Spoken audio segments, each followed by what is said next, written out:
आज की कहानी है एक बूढ़ी माँ। एक बार एक बूढ़ी माँ को उसके बेटे ने एक वृद्ध आश्रम में ले जाकर छोड़ा। इस माँ का ये वही इकलौता बेटा था जिसके लिए इस माँ ने जीवन भर संघर्ष किया।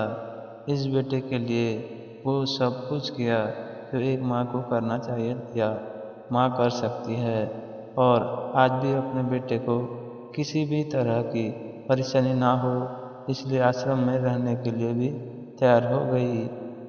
वृद्ध आश्रम में रह रही माँ हमेशा अपने बेटे को याद करती, मगर बेटा केवल साल में एक बार उसको मिलने जाता या फिर फोन पर बात कर लेता। कई साल बीत गए। वृद्ध आश्रम से बेटे को एक दिन फोन आया। उन्होंने कहा, बेटा जल्दी से आश्रम आके अपने माँ से मिल लो, वो बहुत सीरियस है। बेटा जब अपनी बीमार माँ के पास पहुंचा तब वो अपनी आखिरी सांसें गिन रही थी।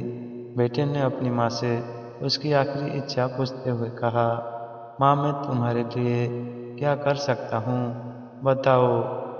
माँ ने कहा, बेटा इस आश्रम में गर्मी और मच्छर बहुत ज़्यादा है, यहाँ पर कुछ पंखे लगवा देना।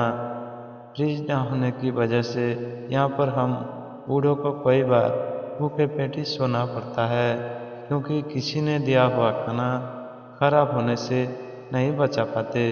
तो इस आश्रम के लिए एक दो फ्रिज भी खरीद कर दे देना। बेटे ने अपनी माँ की सारी बात सुनी और अपनी माँ से पूछा, आपने इतने साल यहाँ पर निकाल दिए और आपने कभी भी यह बातें मुझसे नहीं कही, और अब जब आपके पास टाइम नहीं बचा है तब आप यह सब कह रही हैं, ऐसा क्यों? माँ ने बेटे को जवाब देते हुए कहा, बेटा मैंने गर्मी, भूख और पीड़ा सहन कर ली, लेकिन मुझे पता है जब तेरे बच्चे तुझे यहाँ पर छोड़कर जाएंगे तब तो यह सब सहन नहीं कर पाएगा। इसलिए तेरी सुविधा के लिए मैं तुझे यह सब लगाने के लिए कह रही हूँ। दोस्तों, माँ की ये आखिरी लाइनें किसी भी बेटा या बेटी की आंखें खोलने के लिए सक्षम है, इसलिए हमेशा अपने आप को दोहराता है। अगर आप चाहते हैं कि आपके साथ अच्छा व्यवहार हो तो आपको भी दूसरों के साथ वैसा ही व्यवहार करना पड़ेगा।